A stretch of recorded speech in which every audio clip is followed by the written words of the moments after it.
नमस्कार बच्चों, आज हम सब संस्कृत के सप्तम पाठ को समझेंगे और जानेंगे।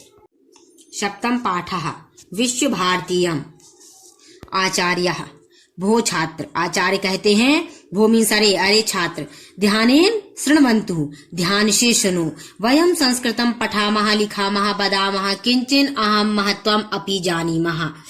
यहाँ पे आचार्य कहते हैं कि ध्यान से सुनो। वयम हम सब आज संस्कृत को पठामः पढ़ेंगे, लिखामः लिखेंगे, वदामः बोलेंगे और इसका महत्व भी जानी मीन्स जानेंगे। किंतु संस्कृतस्य विषये भारतीय विदेशिकाः विद्वांस किम कथयन्तिं भवन्तः जानन्तिं वा। किंतु संस्कृत के विषय में भारतीय और वैदिका मीन्स होता है बच्चों विदेशी विद्वान किम मीन्स क्या, कथयति मीन्स कहते हैं। तो विदेशी और भारत के विद्वान क्या क्या कहते हैं। भवन्तः मीन्स आप सब, जानन्ति मीन्स जानते हो, क्या आप सब जानते हो। तब छात्र कहते हैं सर्वे छात्रः, कहते हैं आचार्य न जानीम, ना मीन्स नहीं, जानीम मीन्स जानते हैं, आचार्य हम नहीं जानते हैं। तब आचार्य कहते हैं तरिहि तो अद्य संस्कृत विषय मूर्धन्य विदुषाम प्रसिद्ध राजनेत्राणाम विदेशिकानाम विचाराणाम चर्चा कुर्मः। तब आचार्य कहते हैं तो आज संस्कृत के विषय में प्रमुख विद्वानों, मूर्धन्य मीन्स प्रमुख विद्वानों के बारे में और प्रसिद्ध राजनेता और विदेशिकों का विचारों की आज हम सब चर्चा करेंगे। तब दिशा जो बच्ची है, दिशा क्लास में, वो कहती है आचार्य के भारतीय विद्वान संस्कृत विषय उक्तवन्तः। कौन कौन से भारतीय विद्वान संस्कृत के विषय में क्या क्या कहते हैं। तब आचार्य कहते हैं नेकम विद्वांस, एक विद्वान कोई एक विद्वान नहीं, राजनेता, साहित्यकार संस्कृत का महत्व प्रतिपादित करते हैं। मतलब विदेशी लोग, राजनेता लोग, साहित्यकार सभी संस्कृत के बारे में प्रतिपादित करते हैं। भारतीयेषु महात्मा गांधी, पंडित जवाहरलाल नेहरू, महर्षि अरविंद, स्वामी विवेकानंद प्रभृत्यः तथा च विदेशिकेषु Max Muller, Macdonald, Weber, William Bopp, Heeren प्रभृत्या उल्लेखनीयः। भारतीय हैं जो हमारे यहाँ के विद्वान, देखो महात्मा गांधी, पंडित जवाहरलाल नेहरू, महर्षि अरविंद और महर्षि विवेकानंद स्वामी जैसी मूर्तियां भी हमारे संस्कृत के विषय के बारे में कहती हैं। तथा और विदेशी विद्वान Max Muller, Macdonald, Weber, William Bopp, Heeren, इतनी सारे जो विद्वान हैं उन्होंने संस्कृत के बारे में कई बातें उल्लेखनीय की हैं। तब मृदुल कहता है आचार्य महात्मा गांधी संस्कृत विषय क्यों मुक्तवान। तब मृदुल कहता है आचार्य महात्मा गांधी ने संस्कृत के बारे में क्यों मुक्तवान क्या कहा है। तब आचार्य कहते हैं महात्मा गांधी अवदत, महात्मा गांधी बोलते हैं यस संस्कृतम अस्माकम भारतीय भाषाभ्याम गंगा नदी अस्ति। यत जो संस्कृत भाषा है हमारी, वह भारतीयों के लिए भाषा की गंगा नदी के समान है। अहम चिंतयामि यदि संस्कृत गंगा शुष्का भवे तरवि सर्वाः अपि भाषा सारहीनायो। वो कहते हैं मुझे चिंता है, अहम गांधी जी कहते हैं मुझे चिंता है कि जो संस्कृत रूपी गंगा यदि सूख गई तो सभी, सर्वः मीन्स सभी, अपि मीन्स भी, भाषा मीन्स भाषाओं का, तो सभी भाषाएं सारहीन हो जाएंगी।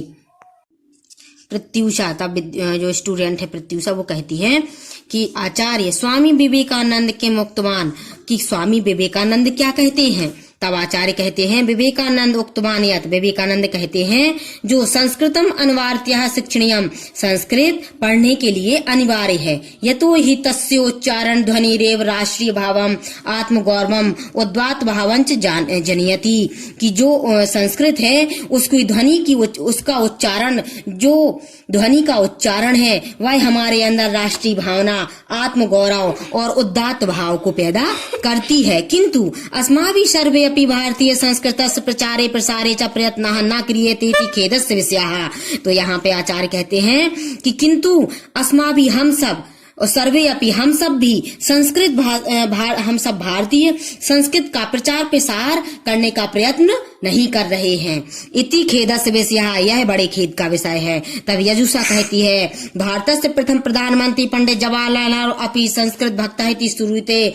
भारत के प्रथम प्रधानमंत्री पंडित जवाहरलाल नेहरू भी संस्कृत के भक्त हैं, ये सुना है। श्रूयते मीन्स हमने सुना है। असु संस्कृत भाषा विषय किम चिंतयति, तो उनके द्वारा संस्कृत संस्कृत के विषय में क्या क्या बताया गया है या क्या क्या दिखाया गया है।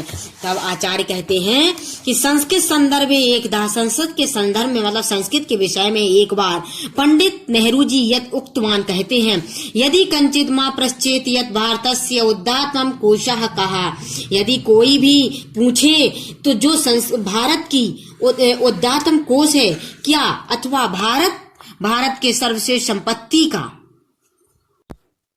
यहाँ पे आचार्य कहते हैं कि संस्कृत के संदर्भ में एक बार पंडित नेहरू ने उक्तवान कहा, यदि कश्चिन मां पश्चेत, यदि कोई मुझसे पूछे यद भारतस्य उदात्तम कोशः है का, कि भारत का खजाना क्या है, अथवा भारतस्य सर्वश्रेष्ठ संपत्ति का, और भारत की सर्वश्रेष्ठ संपत्ति क्या है, तरही, तो जवाहरलाल नेहरू कहते हैं तरही तो मैं कहूंगा कि संस्कृत भाषा अथवा संस्कृत वाङ्मय एव अहम विश्वसिमि यावत् संस्कृत भाषा जीवति, तो मैं कहूंगा कि संस्कृत भाषा और संस्कृत साहित्य ही हमारे लिए सबसे परम आधार है। अहम विश्वसिमि, और मैं तब तक मैं कहूंगा कि जब तक विश्व में संस्कृत भाषा जीवित रहेगी, यावत मीन्स जब तक संस्कृत भाषा जीवित है, तो जीवने प्रभुवती तावत भारत राष्ट्रीय मूलभूता एकता स्थावत, तब तक, यहाँ पे तावत मीन्स तब तक, जब तक संस्कृत भाषा जीवित है तो जीवन में तब तक भारत की राष्ट्रभूत मूल एकता स्थायी बनी रहेगी। तो रजत कहता है कि अन्येषां साहित्यकाराणां विषय अपि ज्ञातुमिच्छामि, क्या कोई और अन्य साहित्यकार भी इसके विषय में जानने की इच्छा रखता है। तब आचार्य कहते हैं हाँ, आम मीन्स हाँ, अहम संक्षेपेण बदामी, अब मैं आपको संक्षेप में बताऊंगा। साहित्यकार राजनेता डॉक्टर संपूर्णानंद अवोचत यत्, साहित्यकार राजनेता डॉक्टर संपूर्णानंद जी कहते हैं कि संस्कृत में अस्य देशस्य राष्ट्रभाषा भवितव्यः, संस्कृत ही इस देश की राष्ट्रभाषा होनी चाहिए। संस्कृते अमूल रत्नानि सन्ति, क्योंकि संस्कृत ही एक अमूल रत्न है। संस्कृतम न केवलम जीविताम, संस्कृत न केवल जीविताम अपितु दिवंगतानाम कृते अपि संजीवनी, संस्कृत न केवल जीवितों के लिए बल्कि दिवंगताम मीन्स स्वर्गीय लोगों के लिए भी संजीवनी का काम करती है। अपिच साहित्य घुमक्कड़ धर्मस्य प्रस्तावक साहित्यकारः राहुल संकृतायन अपि उक्तवान, और साहित्य के घुमक्कड़ धर्म के प्रस्तावक साहित्यकार राहुल संकृतायन जी भी उक्तवान कहते हैं कि अस्मत् प्राचीनतमः वाणी संस्कृत रूपेण अधुनापि विद्यमान, अस्मत् प्राचीनतमा जो पहले पुरानी और पूर्वजों की वाणी है, उसे भी आज भी उसे संस्कृत के रूप में विद्यमान होना चाहिए। तत्त्वतः यथा हिंदी कथा साहित्य दीनानाम अध्ययनम भवति तथा संस्कृत ग्रंथानाम अपि अध्ययनम सर्वत्र भवेत, तत्वतः जैसे हिंदी और साहित्य का अध्ययन किया जाता है, यहाँ पे बताया जा रहा है कि हिंदी कथाओं का और साहित्य का अध्ययन किया जाता है, उसी प्रकार संस्कृत के ग्रंथों का भी हम सबको अध्ययन हमेशा सर्वत्र सभी को करना चाहिए। गिरिराज कहते हैं महर्षि अरविंदस्य संस्कृत विषय को कि अरविंद जी का संस्कृत के विषय में क्या अभिप्राय है। तब आचार्य कहते हैं